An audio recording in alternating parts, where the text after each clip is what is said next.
پہنچی، لیکن وہاں پہنچتے پہنچتے زیادہ راہ ختم ہو گیا، راستے میں گھوڑے بھی بیچ دیے۔ جب کلکتہ پہنچے تو پتہ چلا کہ درخواست پہلے دلی سے تصدیق شدہ ہونی چاہیے۔ وہاں سے ایک دوست کو خط لکھا کہ وہ درخواست کو تصدیق کروا کے بھیج دے۔ درخواست واپس آئی تو غالب انگریز سرکار کے دربار گئے، لیکن وہاں نواب احمد بخش کا رشتہ دار محمد افضل سفیر کی حیثیت سے کام کرتا تھا۔ اس نے انگریزوں کے کان بھر رکھے تھے کہ یہ شخص جھوٹا اور ناقابل اعتبار ہے، اور سب سے بڑا ثبوت یہ ہے کہ یہ شخص 2 تخلص رکھتا ہے۔ غالب کہتے ہیں کہ اتفاقاً اس وقت میرے پاس میرا مرتب شدہ دیوان بھی تھا اور مہر بھی۔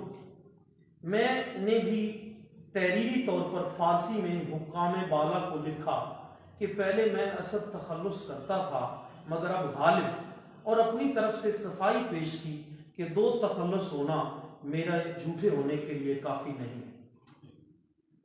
اسد تخلص سے متعلق یہ بات ہے کہ 1840 کے بعد بھی غالب کی فارسی غزلوں میں اسد تخلص ملتا ہے۔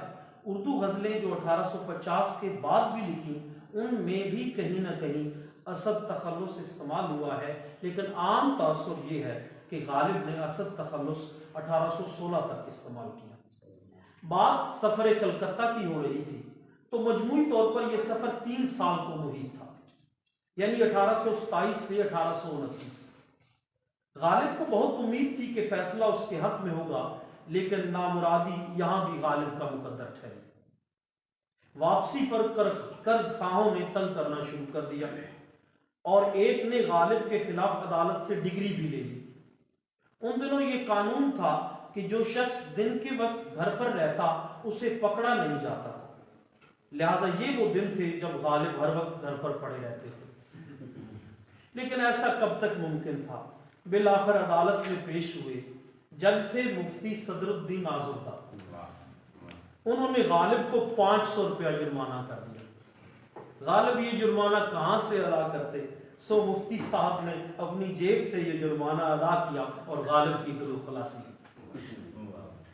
حالات سے تنگ آ کر غالب نے اپنے گھر پر جوا کھلانا شروع کر دیا۔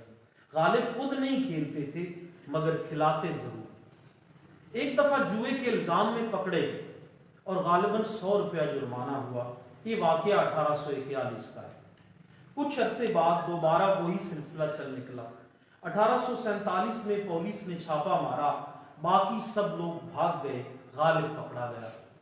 غالب کو اب کی بار انگریز مجسٹریٹ کے سامنے پیش کیا گیا۔ 6 ماہ کی قید ہوئی۔ سزا کے، بہت اہم جملہ بول رہا ہوں، سزا کے خاتمے یا کم از کم کمی کے لیے بہادر شاہ ظفر نے سفارش کی، مگر انگریز نہ مانے۔ دوران قید غالب کی صحت خراب ہوئی۔ 3 ماہ کے بعد ڈاکٹر نے دورہ کیا تو اس نے غالب کی حالت دیکھ کر جو رپورٹ دی وہ یہ تھی کہ فلاں قیدی کی حالت بہت نازک ہے، اسے رہا کر دیا یا اسپتال داخل کروا دیا۔ مجسٹریٹ نے اس رپورٹ پر غالب کو رہا کر۔ اسی قید کے دوران میں غالب نے ایک مثنوی حبسیہ کے عنوان سے لکھی، اور اس قید میں لکھی گئی غزلیں غالب کی شاہکار غزلیں سمجھی جاتی ہیں۔ ایک غزل کے 1-2 شعر دیکھیے گا۔ قید میں لکھی ہے: دوست غم خاری میں میری صحیح فرمائیں گے کیا، دوست غم خاری میں میری صحیح فرمائیں گے کیا، زخم کے بھرنے تعلق ناخن نہ بڑھائیں گے، بے نیازی حد سے گزری بندہ پرور کب تلک، ہم کہیں گے حال دل اور آپ فرمائیں گے کیا۔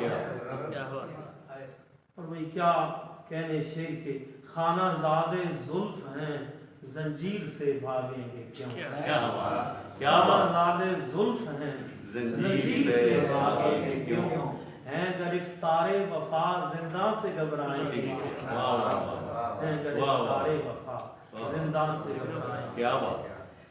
رہائی کے بعد غالب نے آمدنی کے لیے کوششیں تیز کر دی اور کوشش کی کہ بہادر شاہ ظفر کے دربار تک رسائی حاصل کی جائے۔ وہاں شیخ ابراہیم ذوق پر پھیلائے بیٹھے تھے، بالآخر 1850 میں غالب کی کوشش ثمربار ثابت ہوئی۔ شاہی محرر حکیم احسن اللہ خان چاہتے تھے کہ اچھے اسلوب میں مغلیہ خاندان کی تاریخ لکھی جانی چاہیے، لہذا غالب کو تیموریہ خاندان کی تاریخ لکھنے پر مامور کیا گیا۔ حکیم صاحب مسودہ فراہم کرتے، غالب اس کا ترجمہ فارسی میں کر دیا کرتے۔ 2 حصوں یعنی مہر نیم روز اور ماہ نیم ماہ میں تقسیم کر کے تاریخ کا مکمل نام پرتوستان تجویز کیا گیا۔ پہلا حصہ بابر سے عالمگیر کی وفات تک، جبکہ دوسرا حصہ عالمگیر کی وفات سے 1850 تک لکھا جانا تھا۔ پہلا حصہ مکمل ہو گیا، دوسرے حصے کی نوبت نہ آئی کہ 1857 آ گیا۔ یہ وقت اہل دلی پر بہت کٹن تھا، جس کا اظہار غالب کے خطوط میں جگہ جگہ ملتا۔ ان دنوں غالب کو زیادہ دیر گھر میں بیٹھنا پڑا۔ یہی وجہ ہے کہ غالب کے خطوط کی تعداد ان سالوں میں نسبتاً زیادہ ہے۔ مئی 1857 سے ستمبر 1857 تک انگریز برِ صغیر پر قابض ہو گئے۔ مسلمان یا تو مارے گئے یا دلی چھوڑ گئے یا چھپ چھپا کر وقت گزارنے لگے۔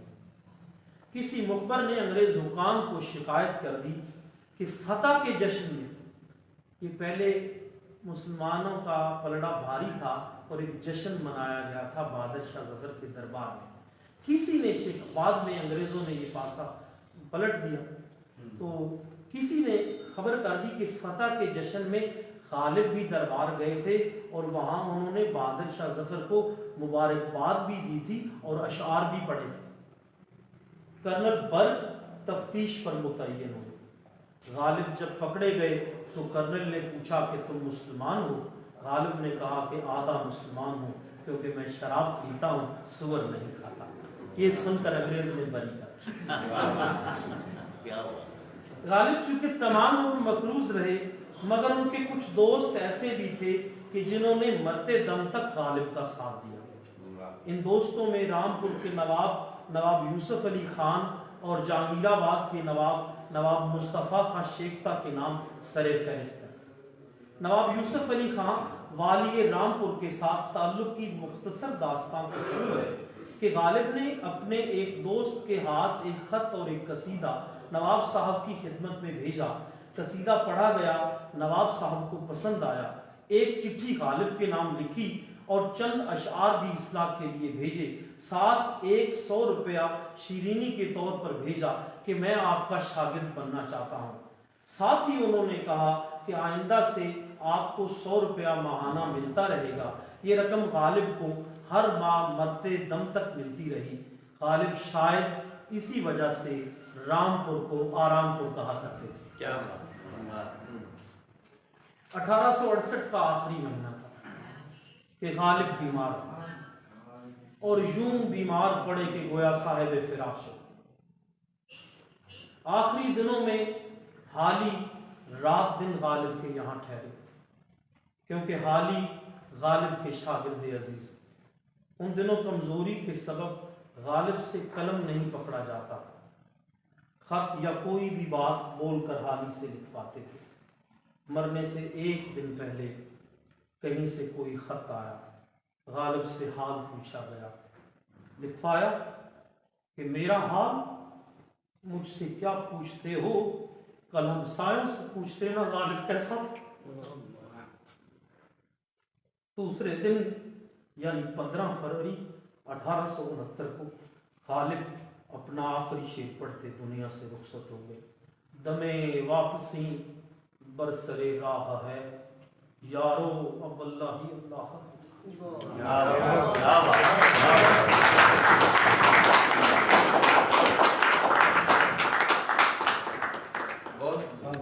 کیا بات ہے، تاثر تو بھرپور گفتگو